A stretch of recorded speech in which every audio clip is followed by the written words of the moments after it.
You're watching Cartell TV and I'm Simone. Calling the i30 popular is an understatement. Aside from the whole SUV craze and some respectable SUV models from Hyundai, this city hatchback is probably the biggest reason for the massive transformation that Hyundai has been through over the past decade or so.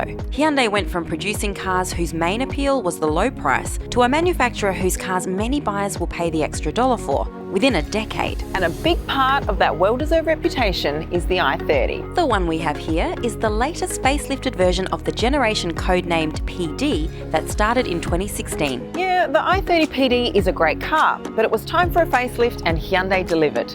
This car is set to compete against industry heavy hitters such as the Golf 8, so it needs to be really good. It now comes with a fresher design, new tech, 5 trim levels, 2 engines and both manual and automatic gearboxes. The one we have here is in the Elite trim, so there are 2 trims under it and 2 trims above. It has a 2-litre engine paired with an automatic, and it comes with a pretty nice equipment pack.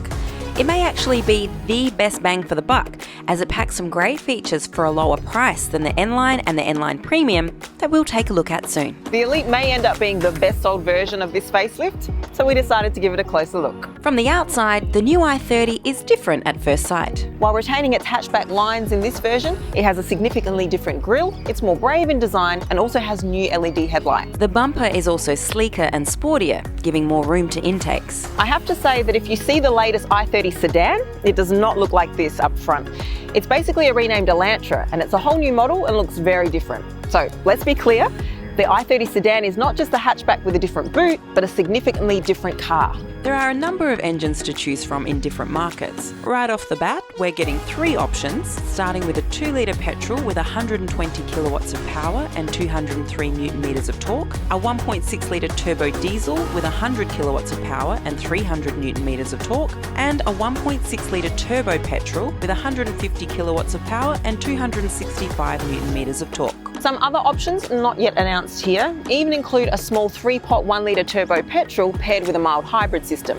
No word on that one coming yet. Of the engines available here, torque availability also makes a significant difference in the way they feel to drive. We'll get to the one we have here as soon as I get behind the wheel, but let me tell you the numbers first. So, the 2-litre naturally aspirated unit understandably gets the top torques higher up in the range, starting from 4,700 revs. The diesel enjoys the extra low-down push from just 1,750 revs to 2,500 revs. The turbo petrol again follows in the footsteps of more expensive Hyundai models, offering all the torques over a magnificently wide rev range starting from just 1,500 revs all the way up to 4,500. However, we don't have that one here. I have the current entry-level version in the form of the 2-litre petrol. Look, of course it's not as thrilling to drive as the i30N we reviewed a while back.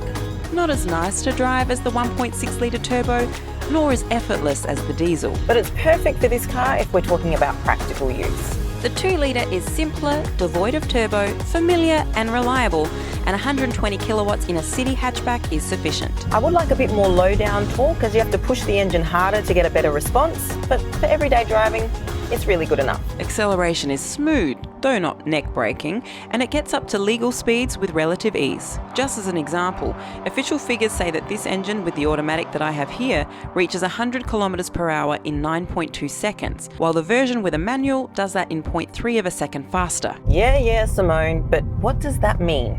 First of all, 9 seconds to 100 is not lightning fast, but it's okay. What you may be missing here is that acceleration is measured pedal to the metal, so high up in the range. The i30 with the 2-litre is not slow, but don't let the 9-second figure be your only comparison aspect. You need to rev it up for that kind of push. Secondly, with the difference of 0.3 of a second, the automatic is obviously aimed at improving comfort and smoothness, rather than making shifts lightning fast and less smooth.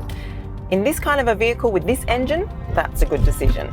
If you want more, and I know I do, the 1.6-litre turbo from the N-Line is the pick of the current engine lineup. With about 60 newton meters more and available over a magnificently wide torque curve, it's much easier to drive and the power isn't greater, but it's delivered easier. It's also got a manual option and an automatic one. But the self-shifting version is a dual clutch, which makes shifts much faster, more efficient and sportier. A good example of just how sportier the DCT is would be a comparison of the acceleration times. The difference is still 0.3 of a second, but the manual is now the slower one, shifting to 107.5 seconds, while the DCT takes just 7.2. But back to the 2-litre.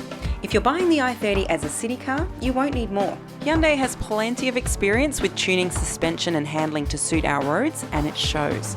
The short wheelbase and price points for these kinds of vehicles are the obvious limiting factors for the entire segment, but Hyundai is one of the companies that makes the most out of the available conditions. You will notice some harder bumps, but not more than you would in any of its competitors, and I have to say it's very good for its category. On a twisty road, a fine chassis tune and a direct steering wheel can even give some fun. But if you're up for that, the 1.6 litre turbo petrol is definitely the way to go. Hyundai already had some great infotainment systems, and this one goes from strength to strength. Aside from the great quality and functionality, it also grew in size to 10.25 inches, reminding us of some screens that we've seen in some much more expensive Hyundai models. It comes with wireless Apple CarPlay and Android Auto and satellite navigation. The instrument cluster can also be digital, giving an extra edge to the interior of the latest i30. In terms of the overall layout, it's not too different, but it's a nice evolution, bringing fine ergonomics and the already excellent organisation of controls. I mean, look how elevated all the controls are. From the window controls on the far right to the feature-packed but easy-to-use steering wheel to the touchscreen in the middle and the elevated climate controls. All of those things are spread over a very small surface with everything at hand and yet organised in such a way that it's super easy to find and use any of the controls. These compact solutions leave more room for passenger space and storage, neither of which is lacking in the i30. The front offers enough room and the seats give a great mix of support and comfort, while the rear seats are on par with the best competitors. I don't get USB chargers back here, but I do get armrests with cup holders, I get rear air vents and bottle holders in the doors. Safety systems are upgraded as well. Aside from the already existing features, just some of the upgrades include bicycle detection integrated into AEB, lane keep assist and lane departure alert, blind spot collision warning and rear collision assist. Some other noteworthy features include smart cruise control, lane follow assist, rear parking sensors and rear view monitor, smart key and push button start, rain sensor and more. So, what's the verdict? Well, I have to say that personally, I'd rather have the 1.6 litre turbo. Also, while we can notice great upgrades in almost all segments, the interior is pretty similar to the pre-facelift one. Now, along with those upgrades and added features, we also see a price increase on the outgoing model. The i30 starts at $23,420 for a base model manual, just called i30 now instead of Go. This Elite costs just over $30,000, and the N-Line with a turbo and a DCT will cost you $31,420. All in all, some nice additions and new design elements keep the i30 hatch competitive and desirable.